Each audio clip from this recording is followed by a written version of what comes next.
Welcome to the From the 108 podcast, starring the drunk uncles of White Sox Twitter. He's a Twitter-like whore, an Instagram thirst trap, and your grandma's guilty pleasure, Beef Loaf. A West Coast attitude in a decidedly Midwest body, My Sock Summer. And your host, he's sharing obscure music thoughts to give you time to hit the bathroom, Terezi E.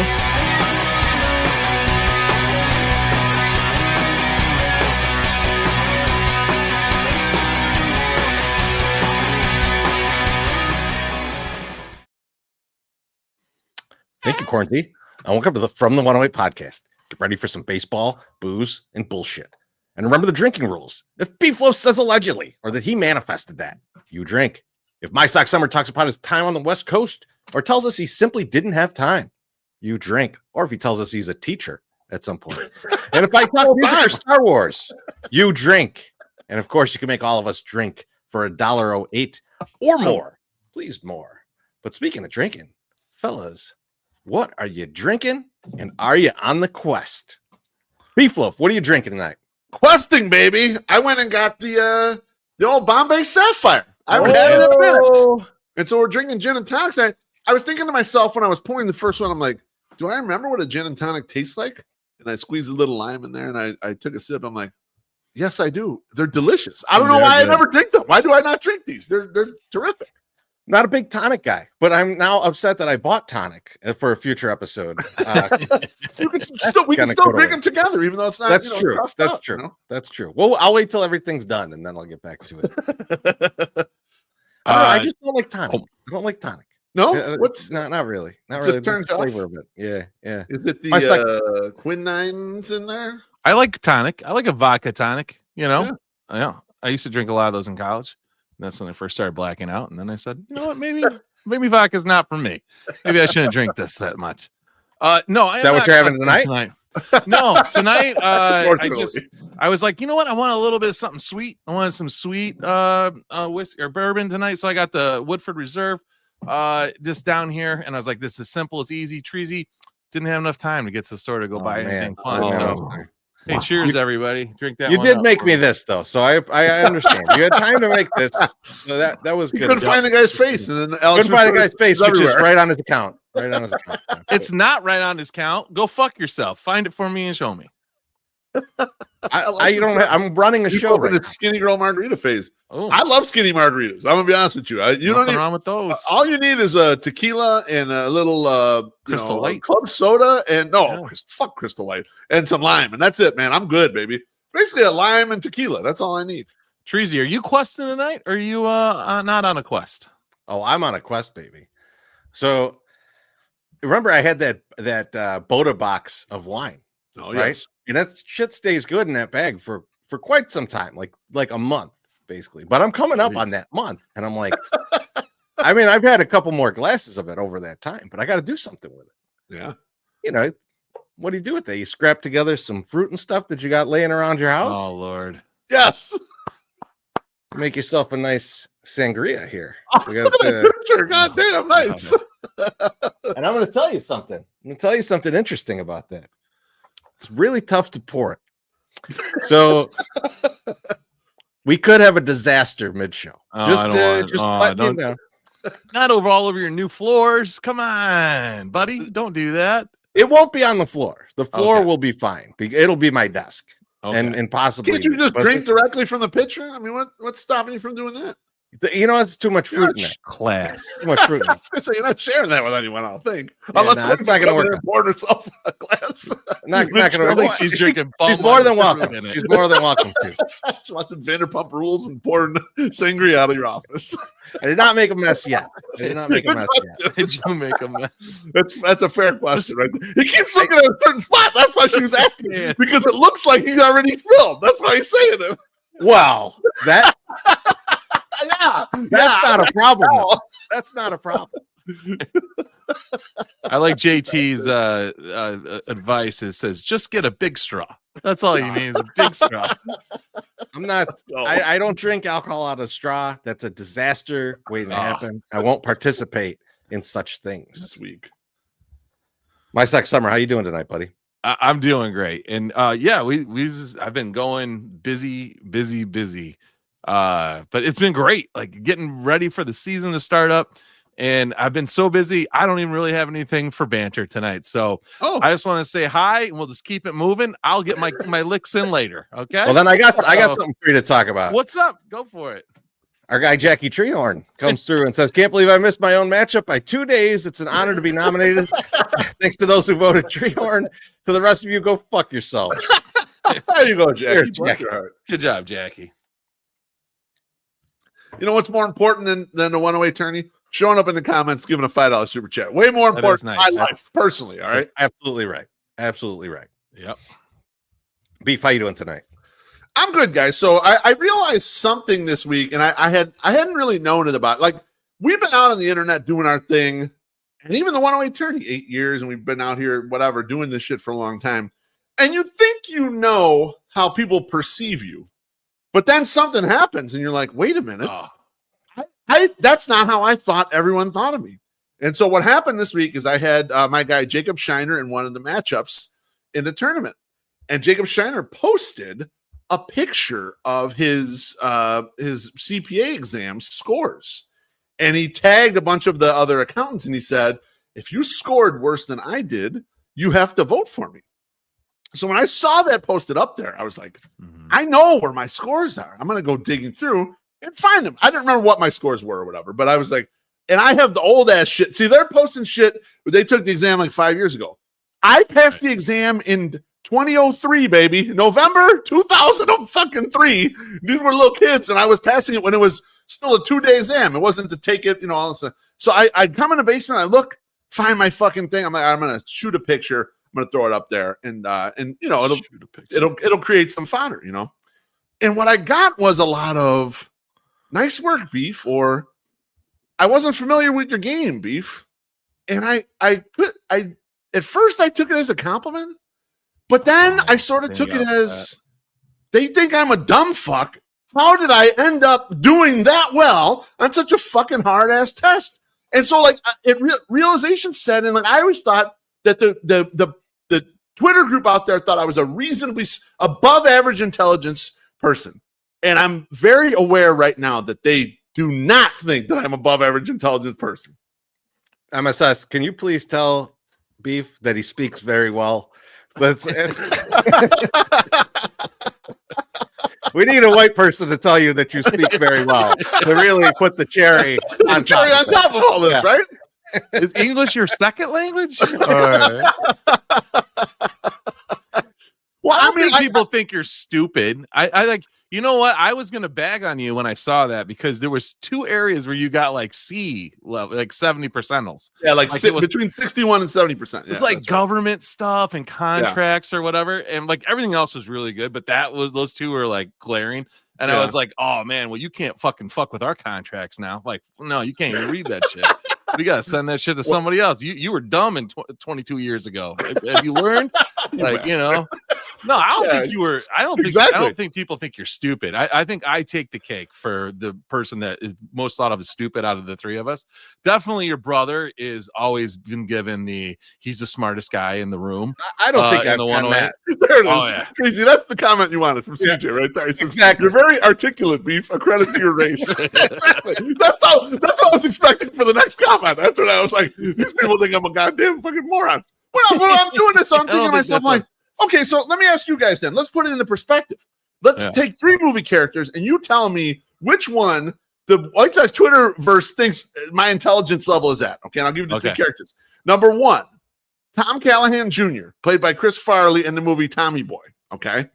Number 2, Clark Griswold Jr., played by Chevy Chase in all the vacation movies. Okay. Or number 3, Mr. Coach Klein, played by Henry Winkler in the movie The Waterboy. Which of the 3 do you think Sox Twitter thinks is my level of intelligence? Well, I'll say I think people will think that MSS is Clark. Like I think that they Clark Farley. No, not so much Farley. Mr. Farley looks when you were fatter, not now. If you were just going straight up Farley, I might say it. But Tommy was a nepo baby, right? Like so. Like, I don't think anyone thinks about that about you guys. No, that's true. So I have to go with Coach Klein. I think I have to go with Coach Klein because they probably think that you were once smart. Like, yeah, but then I became a downtrodden coward. The game has passed you by. And that would make sense. The score's 22 years ago. It is funny that Alex, what has happened to me? Alex bringing up Alan from The Hangover. I can definitely see you with a satchel, and you trying to pass it off as something other than a purse to both your brother and I. You're like, no, seriously, I can put all my things in here. It's not a big deal, while your balls are falling out of your too short shorts. John Carney says that the gin and tonic of a thin candy shell. Yes, exactly. So it was a rude awakening, boys, but inevitably I feel better about myself now for the pats on the back. But I always thought you guys thought I was semi-intelligent out there on Twitter. I guess you don't. You like the slap stickiness of the beef. Well, I'll just keep it there for you then going forward. Dumb it down. Beef. Dumb it down for the audience. That's right. Not gonna dumb it down. Ball go far. Not gonna dumb it down for some idiot mass audience. JT says, remember the time the Mud Dogs came back and Beef Loaf won the Bourbon Bowl? His ass fell out. Absolutely right. Beef running bare ass for a touchdown is still one of my ass is so flat. Still talks about it. Next time he's on, I hope he has a picture of that in the background. That's what I need to see. Crazy. How are you doing, my friend? I'm doing good. I had lunch yesterday with our buddy Josh Nelson. Oh, and we were talking about something. He's like, I got something I think would be a good topic for banter for you guys. And usually when someone tells me that, I think to myself, probably not. But usually it's a terrible topic. But I actually kind of enjoy this one because it's an interesting story that's in the news right now. Josh Allen, huge contract. And yeah, I'm a big Josh Allen guy. I love the Bills. They're my second team.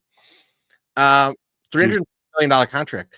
But the interesting part is what Josh was telling me was he left his bachelor party to go sign the contract. And he's like, "Would you have done that?" And I said, "Absolutely, I would have done that." Now I have some specific reasons for why I would have done that, but I want to know what you guys. You're on your bachelor party. You get the call, "Hey, we've got this huge contract. We just need you to come sign it." Are you leaving, or are you staying at the bachelor party? What are you doing? MSS, I'm going to go to you. Okay. Do we know the specifics? Like, did he leave the Bahamas to come back to Buffalo, or was he like 3 blocks away? He's partying. He's somewhere awesome. It's stabbing. It's Josh Allen. He's somewhere great. He already made a lot of money, and he's marrying a famous actor. So they got money. He's doing something nice. Oh yeah, because they don't say actress anymore. It's everyone's an actor. Yeah, I was like, wait a minute, Josh Allen's gay? Holy shit! No one told me. But no, sorry, Ben Shapiro. I don't know how to handle I didn't know. Jesus, I want to make sure that everyone is I'm on the same page. No, I do what I do it. Yes. He's getting what you said $300 million. I think I can afford that anytime getaway fare from Southwest, come back, sign the contract, and then fly back. I think that can happen. I think I can splurge a little bit, and especially if I'm marrying an actor who also has money. Like I think I could probably fly back and forth. Yeah, absolutely. Because you don't want them to change their mind and then say, I don't think that they're not going to change their mind. It's sitting there for you. Yeah. But Beef, where are you at on this one? Beef? No fucking way. I'll give one condition. Okay, so you're on your bachelor party, and then they have the fucking nerve to call you and say, we got to negotiate a contract right now. What are you doing? He's somewhere awesome. Like, it's Josh Allen. He's somewhere great. He's Motherfucker, you know I'm on my bachelor party, don't you? I'm the most important guy in your franchise. You don't know I'm on my bachelor party, and you should not be bothering me at all right now. I'm with my boys. I'm absolutely 100% pissed that they do it, for one. But under one condition, am I only flying back to do it. I need a private plane, and everyone from the bachelor party is coming with, and we're going to go party. That's the only way we do it. I told Josh, you get a chartered flight for your boys, and it's just you guys. You go there, you sign the fucking contract. You tell your crew, don't even get off. Don't even get off the plane. Keep drinking. Just keep drinking. Or keep getting all, off. All in the house. I'll be right back. You walk and you be like, I want at the bottom of the stairs. I want a motherfucker. Let's sign it, and I'm gonna stab him in the back like in fucking Running Man, and then I'm gonna get right back on the plane. 100%. The only reason I said I would leave is because I'm not thinking of Josh Allen. I'm thinking of me on a vacation on my bachelor party. Yeah, a broken leg was not out of the question on my bachelor party.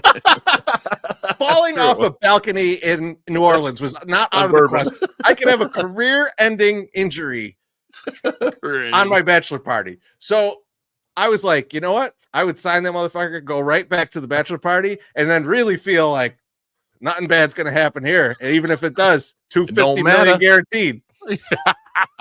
Paul's got a great point. Bring the contract to me. Fly that fucking contract to wherever I'm at, and I'll sign that when I wake up in the morning. You know, because you got to be sober when you sign the contract, if I remember correctly, right?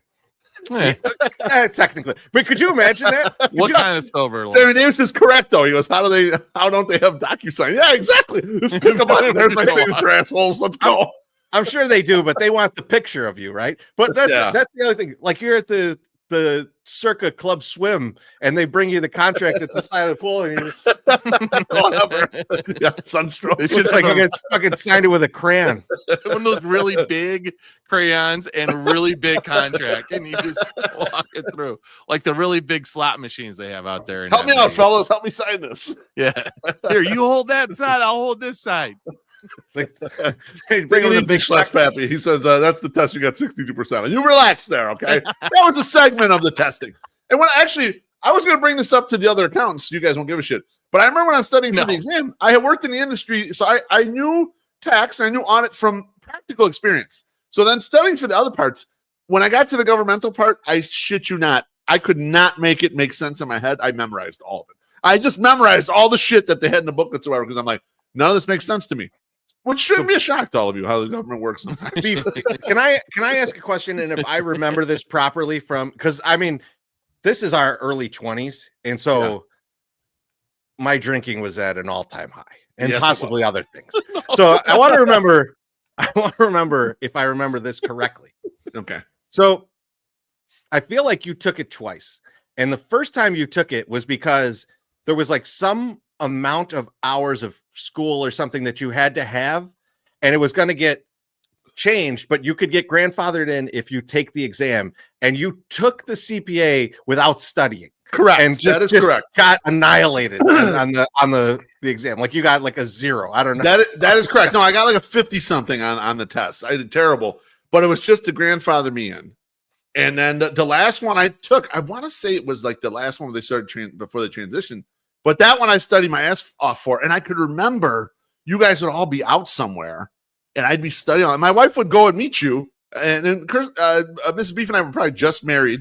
Yeah, because we got married in 2002. So, and she'd come home at like 3:30 or 4 in the morning. I'm still up fucking studying, and I was like, "This is the most fucking pathetic life ever. I better pass this fucking thing this time." You're making up. I was sound asleep at Dugan's. There's no question. My Sox Summer. Yes, sir. Want to pay some bills and get our accounting right? Absolutely, motherfucker.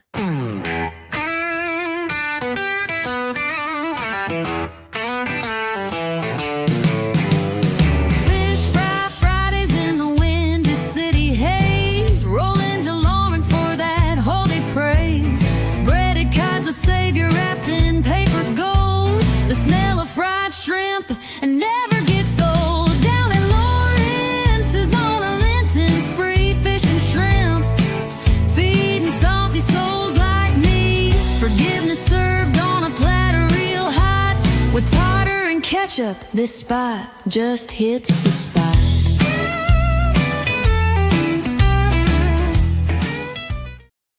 And that's right. Tomorrow's the Lenten Lockdown is sponsored by Lawrence's, and it goes great with a fish sandwich. Go ahead, Treasy.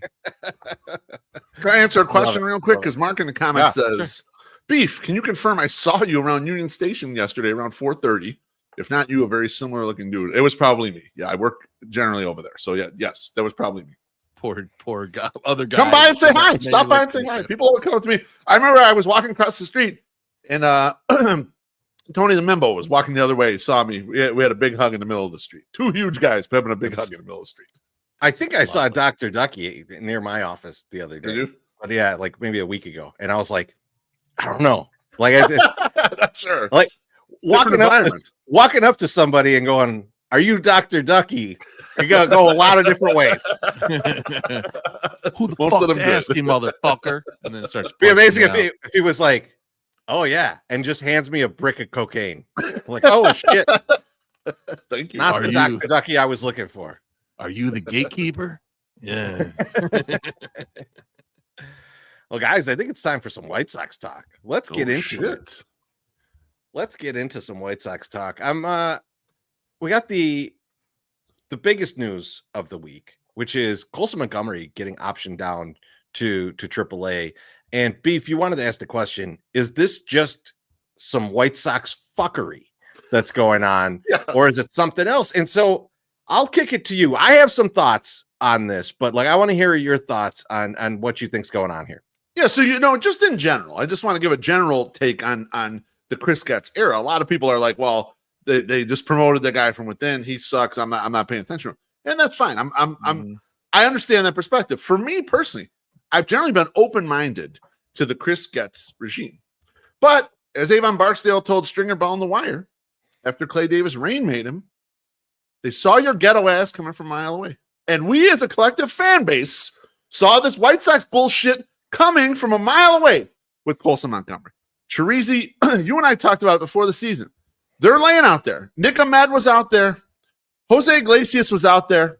Kevin Newman was out there. These glove-only guys that you can get very cheaply. They decided to hire none of them. Jake, don't call me Jacob Amaya, is back in the fold, who I love, but he can't fucking hit. Any of the three of us could take his fucking plate appearances, and the exact same shit would happen if we had to play. He can glove it a little bit, but they got him in camp here. Who else do they got? They got Brooks Baldwin. They don't trust him at short. They won't play him at shortstop. They're They never will putting him not at play short. him at short. The other day they could have played him in short. They put him in the outfield. What the fuck is that guy doing in the outfield? He's a career infielder, and it's going out because they don't care. They have no interest in him in short. Lenyn Sosa, if there's a specific shortstop glove, we should burn it. We should throw it in the hot tub and make sure it's wet and unplayable. You can never touch it again. He's barely allowed at second. He's barely allowed at second these days. Exactly. Chase Mydros here, he could probably fake shortstop for a month. I don't think they want him on the major league roster to start the year. It doesn't feel like they want to promote him yet. And not that they're playing service time games. I just think they're being cautious kind of with the whole group of talent. And they don't want to rush him here. Who else do you have? They have Tristan Gray in camp, Treasy. They got someone named Bergoya that they keep putting at shortstop. I don't even know if he's that's 19 a real years person. old. I don't know if that's a real person. He's 19 years old.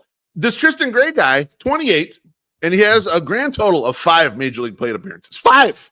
He's played 5. So he can play a little shortstop, but he's played 5. He'll be on the fucking Sonoma Stompers next week. To me, I want to hear your thoughts on this, Treasy, but to me, this is a very shitty Rick Hahn style of planning. This is Oscar Colas is the answer in right field, and we will not look at anything else all year. And it's just, that's the fucking thing. And Colson, his back bothers him a little bit. He's not very good, and now it's over. No, Beef, that's the problem. That's the problem. They did not, they went into this going, and we talked about this. They went into this going, it's Colson's job to lose. We're not even putting anything else in here. We're no obstacles for him to defeat. We are giving him the job. He's going to be the starting shortstop. What they did not count on, which I don't know how they didn't think of, that he might need a fucking backiotomy. And so, Yes. and so he's out there with Joe Creedy's back trying to play shortstop, and they're like, this guy's injured. He's hurt. He can't play. They're gonna put him in the minors for like 5 minutes. He's not going to do anything in minor league camp. And then they're going to be like minor league IL and just kind of shovel it aside from the main people watching, right? Like people like us who are obsessed with the team. We're going to be like, okay, he's on the IL in the minor leagues. Everyone else is just going to be like, he's down in the minors. I don't know what's happening down there. and I'm not paying attention, and I don't give a Right. shit about that. I can't even find what channel the Sox are on. Why am I going to watch them? I'm not going to find Charlotte. Yeah, exactly. So that's looks like what they're doing. But Beef, let's talk about this for a minute. I know you and I are going to get into this very deeply on Monday when we go over like what we think the 26-man roster is going to look like and who the starters are going to be. But Jacob Maya's out there with Bo Jackson's hip right now, so he's not playing. Correct. So you would think that they would go, okay, well, let's see if Josh Vargas can play shortstop, right? That's who Roster Resource has. You mean Josh Rojas? Josh Rojas, sorry, Josh. Yeah. I'm mixing up the two guys. Hey, we all look alike. That's what it is. We all look alike. Bad combination. Josh Rojas. Same diff. Josh Rojas at shortstop. That's what you would figure, because that's kind of what they've penciled in. He's not there. And then so you go, okay, well, who else is on the roster that might be able to play there? Brooks Baldwin. But like we talked about this a bunch of times. They don't trust him to play shortstop. They did not even think about it last year. And we've heard that he's better at shortstop than second base, but like they're like, nah, nope. not happening. Lenny Sosa, absolutely not. So they're putting Mydroth in there. Mydroth has started there, I think, the last 2 games, right? Like, so they're definitely giving him run, letting him see if he can do it. But like, I don't know. Are they just? There's not even stuff to wait for. Like we talked about out of options guys, Beef, and like no one has a ton of out of options infielders. The outfielders are plentiful. There's going to be guys that fall off. I mean, I know they already picked up Jankowski, but like, whatever. The thing that Josh Nelson put this in my ear yesterday, and I'm so mad about it, and I don't want to even really think about it, but they can't pick up Nicky Lopez. Like, they just absolutely cannot pick up. He's out there. He's pick upable. He was horrendous, though, defensively at shortstop last year.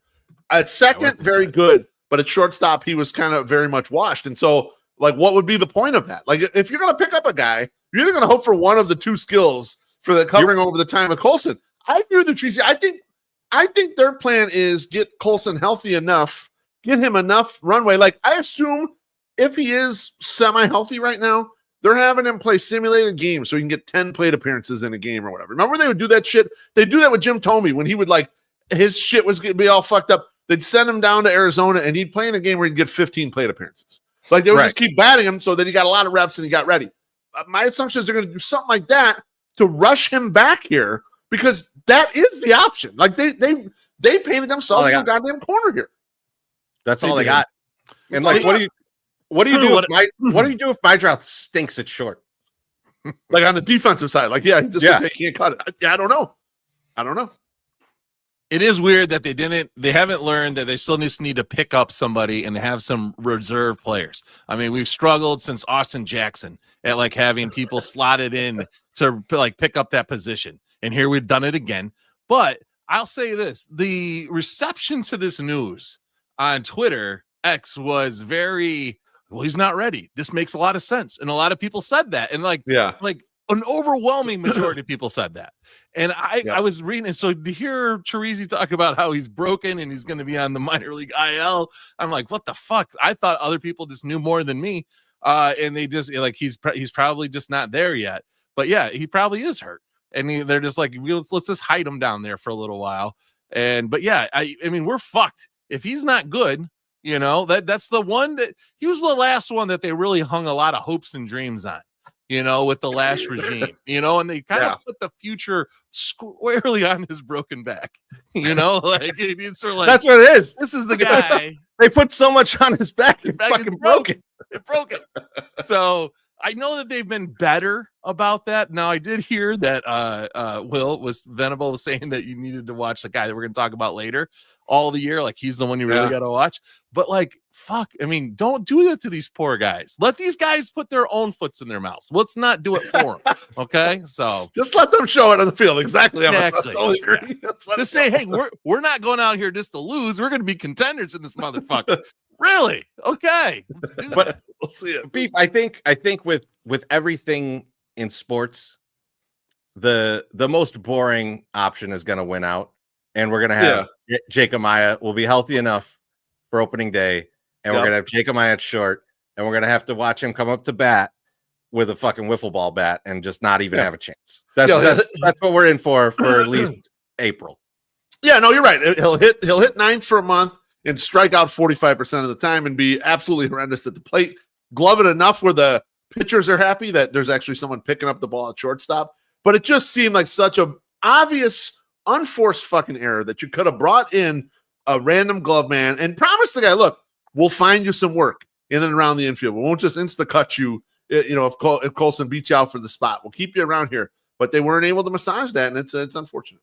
Mm-hmm. Well, this was something we were laughing about at lunch I go, you would think that Josh Rojas is what they want, but they're not playing him at shortstop. Like even after this, I think they've played him just like a couple innings at shortstop. Yeah. And Josh looked at me and goes, then why the fuck did they sign him? And I was like, I don't know. They needed more second and third base only guys. I don't know what to tell you. All right, Beef. Next up, Luis Robert Jr. He is absolutely pissing on the ball. He's having a great spring. He looks healthy. All I could think is, will he be here at the start of the season, or will he be on a different team manning center field? What do you think, Beef? It's a good question, Treasy, and you're right. He is pissing on the ball. He in spring training so far, over 32 plate appearances. It's 286 average, 394 on base, 536 slug, 930 OPS. He's got a couple dingers, 4 walks, 9 Ks. Now, Luis is a guy who generally strikes out a lot, but from swing decision standpoint, I saw Sean Anderson put something up there on Twitter. It is been better than anything he's ever done long term in a regular season. And so it seems like he's pretty much locked in and like this is prime Luis Robert. But I just think, unlike Johnny Chan in the 88 World Series against Eric Seidel, I don't think Chris Getz has the patience to wait out the market. He gets nervous. He gets the tummy gets real nervous on him. Yeah, he gets the bubble guts. That's why he had to trade Dylan Cease before the season started last year. He got nervous. He's like, I'll take the best offer I can get right now. And I think if anything comes close to the offer that he's looking for, that Luis Robert will not be here to start the season. And look, there are teams that need him. The Yankees should be on the phone right now. They lost Stanton, and they're probably going to lose Garrett Cole. The Mets should be on the phone. They don't have they have Jose Siri lined up to play center field, Treasy. That's not a good. Everything else is kind of lined up for the Mets. They don't have. I mean, the guy we talked about, one of the guys we talked about in the trade only series is the Pirates. Could really use the bat in the outfield. I know they're trying to play O'Neill, Cruz in center, but you can easily Cruz has the arm for any of the spots, and Pittsburgh has a specifically large left field. So even if you put Luis in left, it would work well. So I think he's probably gone before the season starts. So MSS, I'm thinking about the Yankees, right? And I'm looking at the Yankees. Garrett Cole is injured, but there is absolutely no pitching out there to be had. Like there's just nothing to do. Do you just fill up the offense? Do you just try and go like, fuck it, we're going to score 10 runs a game? Score more runs than everybody else? I mean, it's not a bad idea. I mean, you got who's in center field right now for the Yanks? So it's Bellinger, right? But like, remember that the DH spot is open. So like, you could always put Bellinger in right, give Judge some time off, man. Don't make that big motherfucker play the outfield.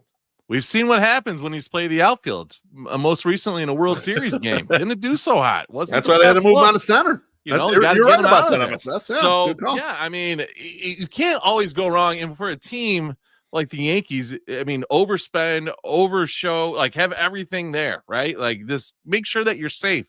I mean, that'd be good. But what they might be able to give up something. But what do we need most of?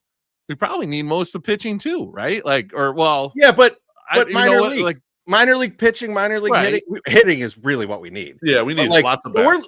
We're looking at minor leaguers, man. We're not looking at guys that are ready right now. So like they got that. They can. I just get weary of traded proven talent for prospects sometimes. Like it does. Of course, that's the spot we're in. I know, but like you wonder. I thought. Loaf, you said it, like he got rid of Dylan Cease right before the season started. But if you remember back then, people were surprised that he hadn't gotten rid of him already. And they said, he's just not going to do it. He's not going to do it. He's going to wait till mid-season. and he got a deal. He got what he wanted, and I think that shows what's he going to do here too. He's going to wait it out. Now I'm going to say this, and then he's going to get traded tomorrow. But like I'm saying, he won't be here post All-Star break. If he continues on this path, he will not be here. Right. But it's a risk you take. For sure. But he's going to get, if he gets a good deal, he gets a good offer soon. Luis Robert's gone. I mean, I don't think he's because Luis wants to get the fuck out of here too. That's why he's paying attention. That's why he's being patient. That's why he's fucking hitting the shit out of the ball. He's like, I don't want to be here anymore either. I think that's what Beef is saying. Is that, like, Beef is saying that, like, Paul DeYoung did. If he gets a good offer, that he might just ship him. But should he? Is the real question, right? Because could the offer be better? Should he wait until the middle of the season where there's a bunch of guys hurt? There's a bunch of guys limping around. There's teams that didn't expect to be as close as they are to a playoff spot that now are in contention and are like, shit, I need to add. And he's playing well. Maybe there's 4 or 5 teams bidding. Right. This now, is a great point, one or Treasy. two. And it lines up with John Carney's comment here. He says, I don't think a good spring moves the needle that much for an established player. And John's right about that. The only thing the spring is going to do for anyone watching is they see that he's healthy. And they see that at least the batting eye is not as bad as it was last year. There was all the problems with, he was obviously swinging at the slider, which he always does, but he was missing the middle stuff. He's not doing that anymore. So the timing is kind of back. But John's right. And that's your point, Treasy. If they watch 3 months of him rush, that value goes up so much more, I would think, than it is right now in March when it's like, he looks pretty good. He's not hurt currently. Yeah, I was going to say, it for 3 more months is better. It looks really great until he pulls up lame after he runs through first, and then you're fucked. That's why I think Guts has the bubble guts. MS, that's what I'm saying. That's having some balls and taking some risk, though. Yeah, it is, and I think I agree with that. And I think he would have went there. I think he'll go there if he has to. But if he gets a decent deal, I think he's going to do it. I think he'll pop it. So I agree with you, but I don't think he should. And so, like, the reason that you're a gambler is because, like, also I'm looking at it and going, like, well, think about the team we were just talking about, the Yankees, right? Yep. The Yankees have a center fielder. They have a guy. They have 2 other guys in their outfield who could play center field. They're not great center fielders, but they could play center field. Yeah, and Judge. So they don't need a center fielder. If that's your best option for a trade, you're not going to get a lot.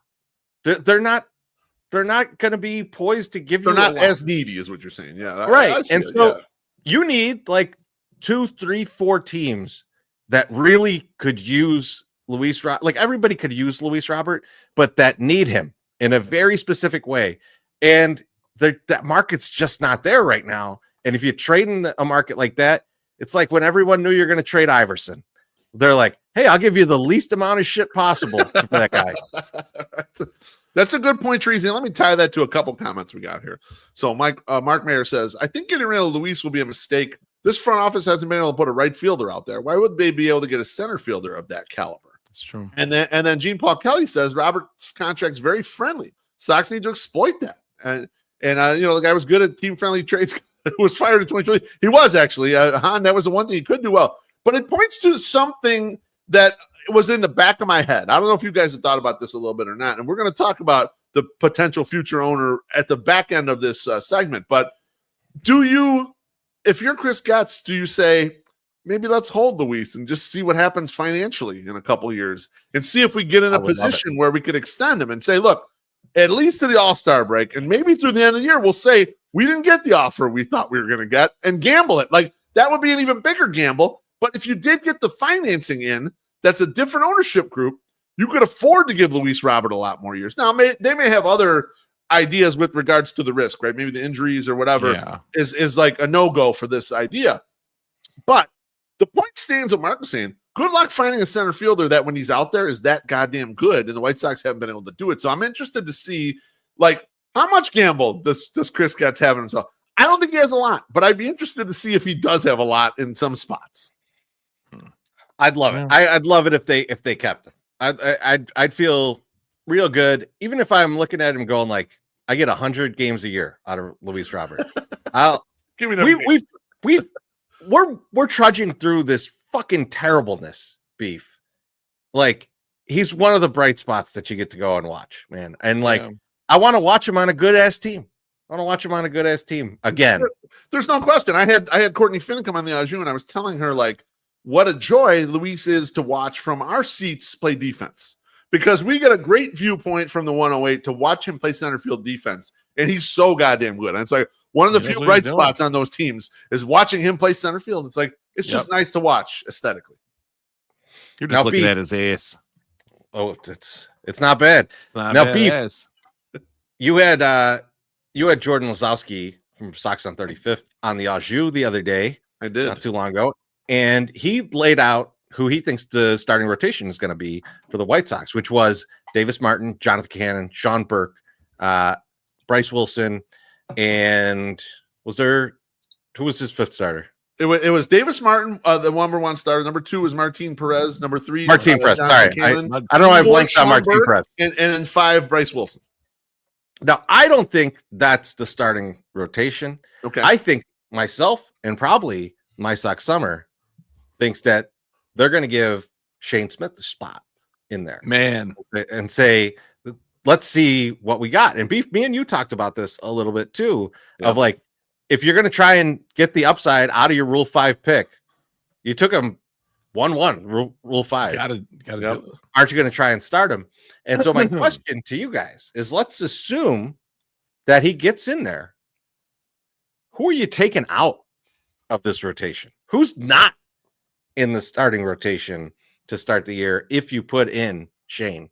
And MSS, I'll go to you first. Who are you pulling from this? Do you want me to rerun the guys, MSS? No, I got it. I got it up. I was just seeing, like, here's what I wanted to see, Treasy. I wanted to see how many more games. We got 1, 2, 3, 4, 5, 6, 7, 8, 9, 10, 11, 12. There's 12 more spring training games. You might get 2 starts out of each of these guys. Right. Yeah. So, and so you're going to get 2 more of Shane, right? Probably. Maybe. Yeah, I think he threw today, but not in a real game. They did the backfield game where him and Davis Martin both threw, I think.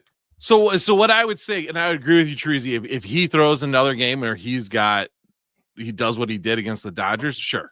Like, why not give him a chance? Because I'm reading these games and it doesn't seem any better than those things. But so it's kind of like I understand why Davis Martin is probably your number 1, right? That's maybe. I mean, like he feels like he's right my now, number 1 and he's Jordan's number 1. Okay, yeah, I was gonna say he's pitching the best. He like, they keep talking about how well he can adjust, how quickly he picks up pitches. One of the pitches he's throwing, the other guys on the rotation are starting to copy. Like, he seems to be the guy that they really like, is Davis Martin. So, like, I think he's probably your number 1 at this point. The rest, I mean, Martin Perez, you brought in to be Martin Perez, right? Like, so yeah, he's in there. He's in there. The other ones, I mean, I don't know. They're all interchangeable. I feel like, to a certain extent. I like Jonathan Cannon only because of what they said about him last year, going down, making adjustments, and coming back, and he was doing good. So at least he's on the right track. I'm going to be completely honest. Sean Burke and Bryce Wilson, I'm not all that familiar with. I know Burke is like leading the team in strikeouts or something. Like, he has the most strikeout. No, he's not. That's another guy. Sorry.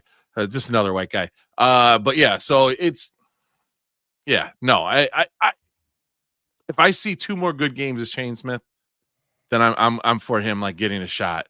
And even if you don't, like, you could still have him up as come in and try him, because you're gonna do this all year until you find the right mix and these guys start hitting, or not getting slammed or hit. So, Beef, let me ask you point blank on this. Looking at this roster here. Yep. Are you moving Bryce Wilson to be a swingman to do this, or are you sending Jonathan Cannon's ass down to AAA? So I was wondering if you're going to bring that up, because Jonathan Cannon has been horrendous in spring training so far. But I think I agree with MSS in the fact that they set him down last year and said, work on these things. He did all the shit on the fly. He was athletic enough to change his repertoire, come up and have a good performance, a long-term good performance in the second half of the season. I think that has earned him a spot, even though he's been shit.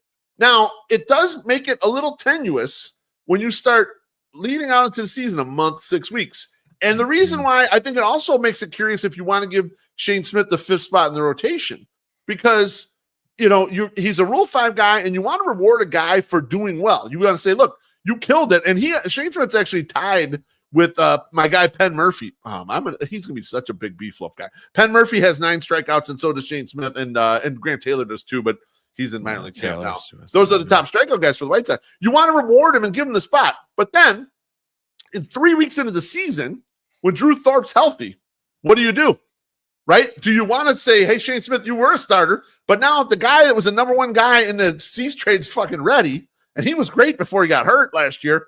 He's taking your spot, and you got to go do something else. So I don't know if it's going to be a situation where they think he's been really good, but they're going to say, Shane, look, here's what we want you to do. We're going to have you throw 2 innings at a time, and we're going to bring you out of the bullpen for now. We're going to let Bryce Wilson be the starter because he's going to get replaced in a little while with Drew Thorpe. And then as the season goes, you'll stay stretched out enough where if we think someone's failing, and Johnny Cannon and Sean Burke and all these guys have the potential to, like, you didn't make it, then you can get your shot maybe later on. Or if you're succeeding so much, fuck it, we'll leave you in this sort of 2 or 3 inning reliever guy where you can throw 98 and dominate the thing. So I wonder if they're not looking at him from a longer term perspective. Like, we do think he's a future starter, but let's just try to make sure he can have success in a consistent role this year. So it's an interesting puzzle at the back part of this rotation to see what they end up doing. And like, Shane's got to be up all year, right? So he's going to be there, and let's not kid ourselves. Correct. Yeah, good call on us. He's a Rule 5 guy. He has to be on the roster the whole year. That's right. There's going to be a shit ton of guys that are going to get shelled in the first, second inning, and he's going to get a lot of mid-relief appearances. He's going to have a lot of time to get out there and pitch against, like, the good guys. I mean, even though he did against the Dodgers, but he's going to go out and pitch against the starties of the team, the starters, and get out there and pitch. So he's going to have some growing to do. And, like, you can't get rid of him. So, like, it's not like you can send him down. He's going to be there anyway. So you might as well use him for what he's good for. And he's always been a closer, but seems like we already have that guy. And, but so he can just go to mid relief, and that would be a good way to stretch him out too. I feel like, hey, go pitch 3 innings after Cannon's just got shelled. So exactly, he'll pick up the Jared Schuster role from last year. That they bring Jared Schuster in to do that shit, throw 3-4 innings or whatever when they need it. Let's not do that again. Well, with different guys, I'm fine, but this seems better. Not Schuster. Not Schuster. Well, he's going to have himself a nice apartment in Charlotte, Treasy. That's what I like to hear. That's what I like to hear. Got a quick drink here from Jay Zell. He says, "Why no invite this year?" You're more than welcome to come to any game you want, Jay Zell. I don't know if that's what you mean, but come through, my friend. Ooh, or is he talking about the tourney? The gin is good. Maybe he's mad at beef. Who isn't? We'll give you his address. Who isn't these days? Who isn't these days? All right. So I think what we've come down to is we have no idea. But I do like the idea of him being in the bullpen and being more of a long reliever and getting a lot of innings that way. I think that can work. I'm just like, I think it's the fact that, like, as much as I wanted to trade for Bryce Wilson because he's a big boy, yeah, I'm very unexcited by Bryce Wilson after seeing some of it. So he's been tough so far, and like he hasn't allowed a lot of runs, but he's 6 walks, 6 strikeouts, Treasy, over the 8 innings he's pitched. That's not great. It's not a good watch. It's not a good watch. The numbers are fine, but the watch is. Well, I kind of wanted to get from you guys. Are you guys on board with Davis Martin being the opening day starter? Would you do something else? Because that was kind of the big question that Jordan and I were going through. Would you go with Davis Martin, or would you go with one of these other guys? I like the Davis Martin. I like the Davis Martin move. Like, the only other guy I could see is, like, if part of Martin Perez signing was, hey, dude, you're gonna get your one opening day start of your career here. Like, that's the only other way that I see that they go in a different way. Yeah, I mean, it's the differences are so marginal. It's like, I mean, I don't really. Yeah, I'm fine with it. You're like, roll out whoever. I don't give a fuck. The dart can start. Let the dart start. Let's make. You know what? We're gonna go to media day next week. I'll wear "Let the dart start" shirt. We'll throw that up there. Beef. I know you had some thoughts on Miguel Vargas, and so I'm gonna let you go and say whatever you want about that. Should we give him 5? I wanted to pose a question, but I'm going to read some stats after. But my question to you guys was, well, Miguel Vargas is good. How many fat idiot complainer White Sox fans are going to have egg, possibly other white stuff, all over their face. Because I have said it on this program, I said it on the Au. I said Miguel Vargas was terrible last year. And I'll read you his stats. 2024, 157 plate appearances, boys, with the White Sox. He struck out 41 times, only 17 walks. His batting average, 104. That's really bad. His on-base percentage, 217. Also really bad. His slugging percentage, 170, exceptionally bad. He was horrible in his 40-plus games that he appeared with the White Sox last year. But I've been telling all of you, he was the main shiny piece in a trade last year that featured Eric Fetty and Michael Kopech. He's going to get some run. He was very good in the minors. They're going to give him a shot, and don't worry about his fucking defense, and don't worry about this. They asked him to put on some weight, which he did. They asked him to change his swing, which he did. So after 9 plate appearances, when everyone was telling me Miguel Vargas sucks, I was thinking to myself, you guys are idiots. Don't worry about how Miguel Vargas is doing in spring training. But now things are changing quite a bit because Miguel Vargas is red hot now in spring training. Mm-hmm. Let me read the stats for you guys. 29 plate appearances. It's 4 walks, only 3 strikeouts, Treasy. Can you imagine having a White Sox player in this? This is like Frank Thomas numbers, having more walks than strikeouts. No one does that anymore in the White Sox. They hadn't for a long time. He's hitting a 400 batting average, 467 on base, 560 slug for a 1,027 OPS. Okay. Miguel Vargas, again, is going to get some run. I don't know if he'll be good, but White Sox fans need to chill the fuck out about he's bad. He shouldn't even be on the roster. He should be cut before I had someone seemingly smart tell me he should not even make the roster. We need to slow down with all that. I know you want to make a hot take and want to have people saying stuff. He's going to be on the roster, and it looks like some of the changes he's making are actually manifesting itself. I also had people conversely telling me how Lenyn Sosa's red hot, and he has to be on his. He's hitting the stroke. He's finally hitting on his team. Lenyn Sosa right now, his OPS is 873. And so I put up last night before I went to bed, it was like 12:30. I put up the flirting versus harassment picture, and I put their OPSs right next to each other because everyone thinks it's the Lenyn Sosa's flirting and then Miguel Vargas' harassment, but it's not true. So boys, do you think there's going to be a lot of egg on people's faces for Miguel Vargas, or is this just a hot 29 plate appearances in spring training? Well, let me say this. So let's say he's just an average player this year. It's such an improvement. Well, not only for what he did last year, but for the entire roster, just having an average hitter. Yeah, just having an average player at third base. And so the thing that I'm wondering, though, is because third base is one place where you could see some other guys have meaningful at-bats, right? Sir. Like when Brian Ramos is healthy, he can play there. When Josh Rojas is not playing shortstop, which they apparently don't want him to, he can be there. Your guy, Lenyn Sosa, his best position is third base. Third, that's correct. Yep. So how much does Vargas have to hit? How good does he have to be as a hitter to play first base or to DH? And I think if there's a choice between that, they're going to put him at first and Vaughn DH because he's the more athletic of the two, the better first baseman. So Vaughn? What does he have to do? What does Vargas have to do? He's a foot taller than Vaughn. What does Vargas have to do at a minimum? And an arm. To just be and an arm. To be a guy on this team. To be someone that you go like, I don't care what position he plays because he hits. Like what kind of, because there's a low bar here.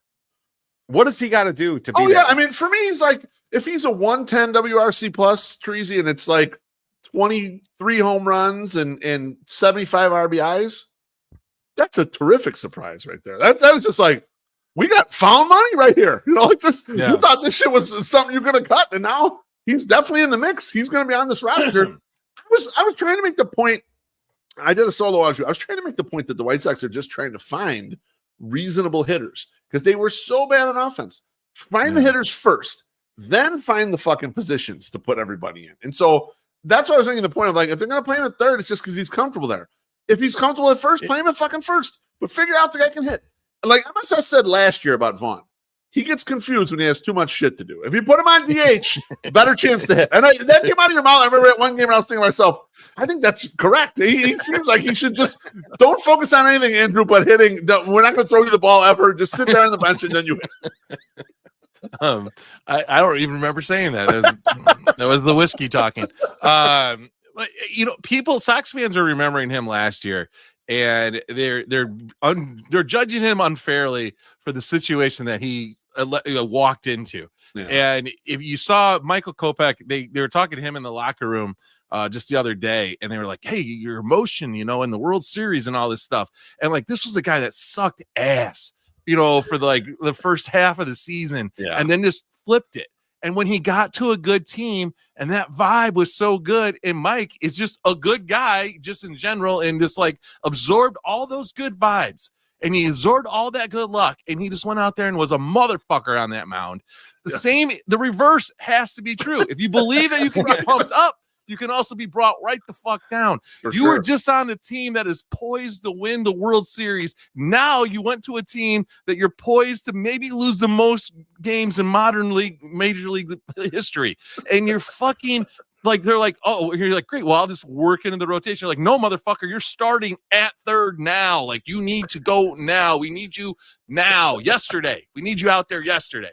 So, I'm really kind of ashamed, Lo, if you didn't bring this up too. He put on that weight, got fat, got good. I said it. Bring it up. I did bring it up. I said he bring it up. Oh. I said he put on. I asked him to put on weight. He did it. They asked him to change his swing. He did it. Of course, they're going to give him runway now. It's not like he fucked around in the offseason. See, this is the Getz said fat or something. This is the Getz and Barfield thing.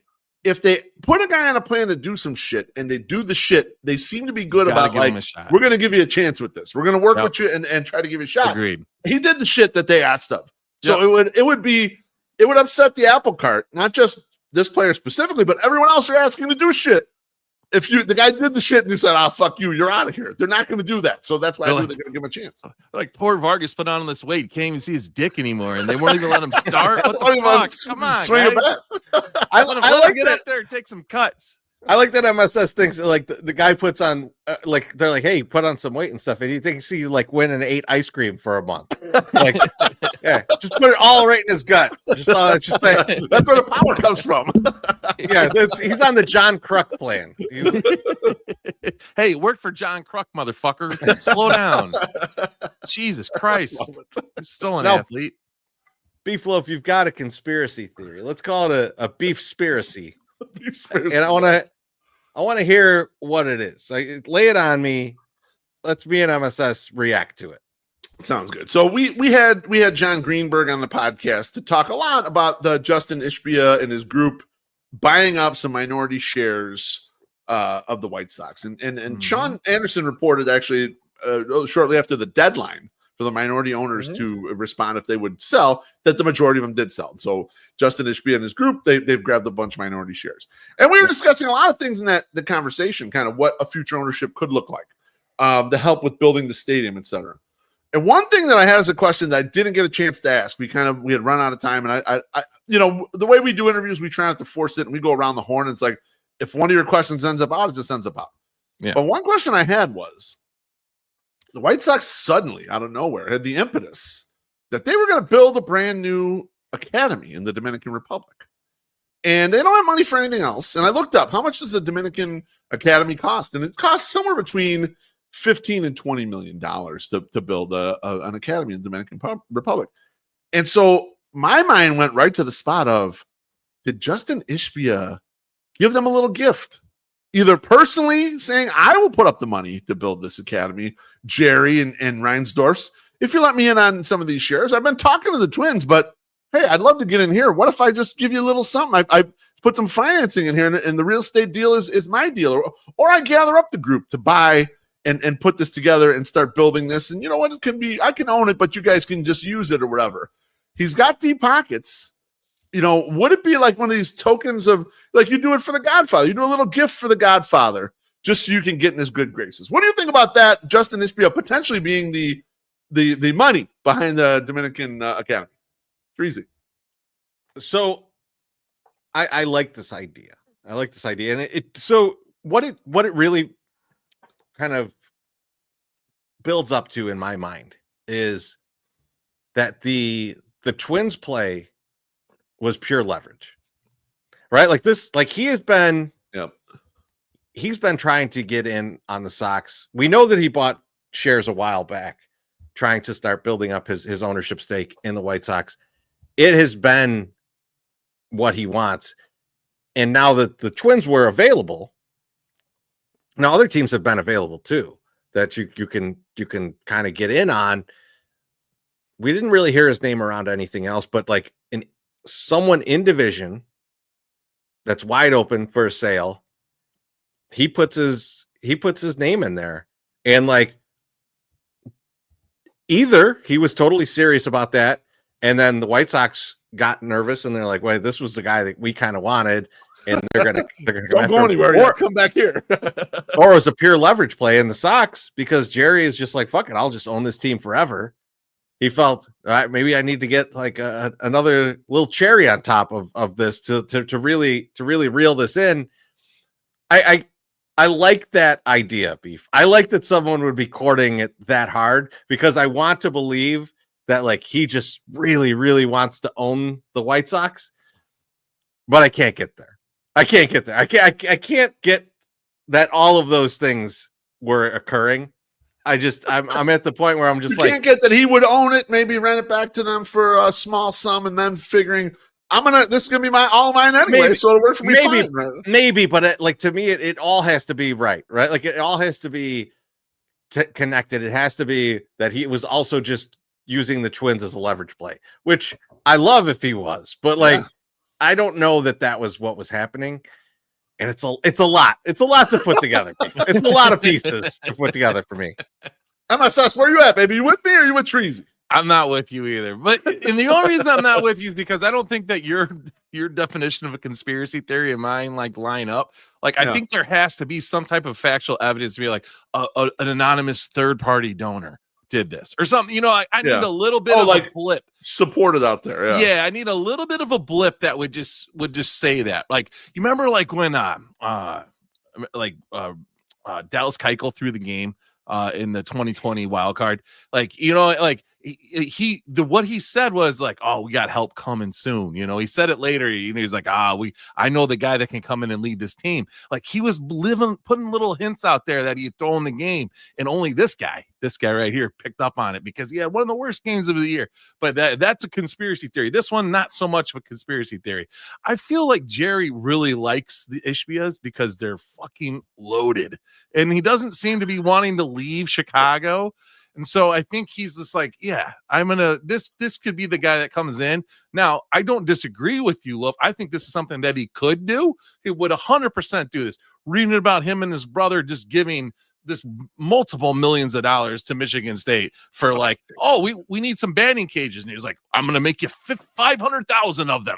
You know, so you guys are the best. They get $12 million to try to save Mel Tucker's job. I mean, they're not going to get 15 for Dominican Academy. Exactly. I mean, like there's smart people that can do this better, but like, you know, like we were talking like him like buying something for $15 million when he's worth like what would you say $7 billion? It's like nothing. It's like me spending like 20 grand, you know. You're like, yeah, sure, whatever. I mean, not like I'm whatever with 20 grand, but like when I have that many 20 grands, you know, that's a lot of 20 grands. So yeah, no, I'm not saying it's there as a conspiracy theory yet, but definitely there's something that he could do. And if it comes out later that he did, I will say I was wrong, and you did very good work here, Loaf. You sniffed it out. How dare you? Fuck you, MSS, for that last comment. MSS saying that if I had a whole bunch of 20 grands, just made me think, what's that candy bar? 50 grands? Like that's what I thought he was talking about. 100 grand. 100 grand, whatever. He says many 20 grands. He said, Beef, you sniffed it out. I'm going to kill MSS after the show. You bastard. We're gonna have some fun fights when we hook up in person. It's gonna be great. I Beef, you know, I love where your mind's going, and I hope it is true that like he's already in there. You know what I really hope happens, Beef? Here's my conspiracy theory is that Ishbia is gonna buy Guaranteed Rate Field for $1 from the state, and then be like, oh well, I got the stadium. Dude. When you said that, we were talking to Greenberg. I was like, no, that's totally a possibility. And he actually is the type of guy who has the connections, maybe could pull the strings to get the development over in those spots where the parking lots are at. Like it just was like that clicked in my head so hard. I was like, oh my God, you might be right about this. It opens so many things up. right? Because you Yeah. don't have to go through the state anymore. You can book concerts there when you want to. Yep. You can have a fucking goddamn sports book in that motherfucker. Yep. You know, like there's so many things you could do. That could become a year-round sports book, like just like where the Shy Sox Bar and Grill is. Yeah. Just fucking put some slots in there. I mean, my God, some Oh, tables. You fucking, I mean, That'd be tough. you could be year-round, right? But you know Guys. what, love? You're walking over there, so you walk home. You're not drinking and driving. That's true. Plus, you're burning calories there and back. It's like working out. We, Burn calories pressing the button at the video poker. I'm things realizing you could do. we fucked up. We should have had Sam Alex Jones Reeves on to do this part with us. Would have been great. That was a good little bit. My Sock Summer, why don't you pay a few bills here? Gladly. Oh, I almost played the wrong one. Oh shit. Guess what happened? You don't have one? I don't have one because I deleted it out because of last week. Hold on 1 second. Why don't you guys We'll talk about filibuster. How about that? Yeah. We'll talk about something, but you might want to do a live ad read soon. Now we'll see. I don't have it right. I don't have one You're ready. ready. Absolutely. I But don't have one Treasy, ready. yeah, go ahead. So let's say he did pay for the Dominican Academy. Yeah. How much more shit are they going to bleed out of him? Like, because like if he gave 15 million, they're just going to want more. They're Well, just he got his shares now, so that's it. Well, So it's that open. part is done. That part's done. But here's the thing. I think the thing with the stadium, though, he will work with them on that because it's like, especially if there is a contract. We talked about it with Greenberg. If they worded it in a certain way where there's a buy option later, and so Scott Reifert and them were kind of right that nothing has happened yet, but there's some optionality. There could be a hands across the aisle. Like, we'll work with you to get this lined up. We'll help put some financing in place. He's a PE guy. He can get some shit lined up and get the wheels greased so the thing's moving at least, and get it in position. Especially if there's if there's a price guarantee and you get that stadium and the franchise value rockets above that, that's to his advantage because he can Right. buy the thing cheaper. So he's getting a discount by helping it, by using his sweat equity to get the things lined up. And so there's incentives there to do that. And I think like Reinsdorf from a prestige standpoint, from a this is my legacy, would like to get this new stadium set up before he passes the team on. So it looks like it's his, even if a lot of the work is being done by someone else. I don't think that necessarily matters, So I think you can see them working in conjunction in that situation. And I mean, who benefits? I mean, mostly us. White Sox fans are the most of the benefit. So he buys it from the state and gets rid of the rate name Reinsdorf Park, and we're all good, right? Jerryland. Jerryland. Just call it Jerryland. That's what everyone calls it now. Hey, boys, it's uploading right now, so we have like a couple seconds, and then we'll be listening to. Here we go, Ladies and gentlemen, let's get ready to rumble! That's right, motherfuckers. I sold another Mazda from Mazda of Orland Park. 108 OG Yumper and his lovely wife bought a brand new CX-30 from our friends at Mazda of Orland Park. Thanks to Juan and Mario for hooking our guy up and providing that fabulous customer service Mazda of Orland Park is known for. So take it from me, the best salesperson ever. If you are looking for a new or used vehicle, Mazda of Orland Park will hook you up. Head to MazdaofOrlandPark.com and check out their inventory. Mazda of Orland Park, home of the Zoom Zoom Nation. 8910 West 159th Street, Orland Park. 708-586-9412. Zoom Zoom. That's so good. All right, boys. It is time for thank yous and GFYs. P-Flow, who are you thinking of? Who are you GFY? My thank you is to Slim Mick for getting me back into some fantasy baseball leagues this year. We'll probably just lose money, but it was nice to have him come over, drink some beer, draft a team, talk some shit about some people. So thanks, Mick. Can't wait to do the next one and get our two teams lined up. He said I'm too insensitive to the buy-ins, that I just throw caution in the wind. I told him to fuck himself. I think we have a good team than the one we drafted last night. Did you draft Andrew Vaughn is the question. We did not, but he was in the queue potentially to be drafted because we kind of punted first base, but we didn't end up with him. So I want to know more about this, but I won't bore our listeners. Yeah, I suck summer. Who are you thinking or GFY? I want to shout out all the teachers at my youngest daughter's school for doing the after school activities. Tonight, I attended a play, which the pre-K teacher had put together a 25-minute play with 6th grade, 7th grade, all the way to, or like all the school, it goes all the way to 8th grade, all the way down to 1st graders to do a play. 25 minutes of play from kids like that is intense. It is insane. It is, and then it didn't make it easier that people were still talking while these kids were trying to yell because they don't have a very good sound system. But like, I'll save that GFY for another time. But like, yeah, it's just amazing that the guy has the patience to do this. He must be on some heavy drugs that I don't know about, or just really love kids. And the kids did an awesome job. They were fun. My daughter remembered all her lines, which were nice. not a ton, but she's in 1st grade, for Christ's sake. So tough, just take it easy. Awesome. But she did it, and she also has that that face, like she just wants to be like that. She's comfortable on stage, and she always has been, and she'll be the first one. She's the one that leads the group out. She's the one that does this, and I'm like, I don't know where this confidence came from, but you keep growing it, sister. You keep growing it because you're doing a good job. So yeah, thank you to the staff over there at the school for putting it together. Treasy, who you thinking or GFYing?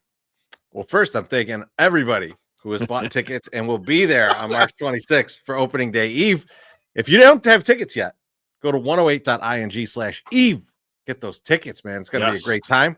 But then I also want to thank two individuals. I want to thank Julian and Gabriel for understanding the bot situation today and going, fuck it, we will go tomorrow. They're going to be going head to head tomorrow in lockdown to find out who's going to advance in the 108 tourney. I'm super excited for that, and I'm glad that they were just both in like, yeah, fuck yeah, this sounds great. So thank you to them. We will see you all soon. We'll see everybody online tomorrow to vote in that tournament. Yes, sir. Cheers. Have a good day. In the city of Chicago, back in the day, there was a ball player. They called him Jizz. They said playing for the White Sox, he had a certain flair. He hit 69 home runs, and that ain't fair.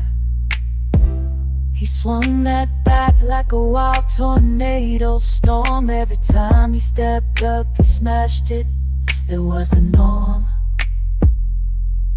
The ladies in the stands, they couldn't help but stare. The legend of Alejandro Jizz spreading everywhere.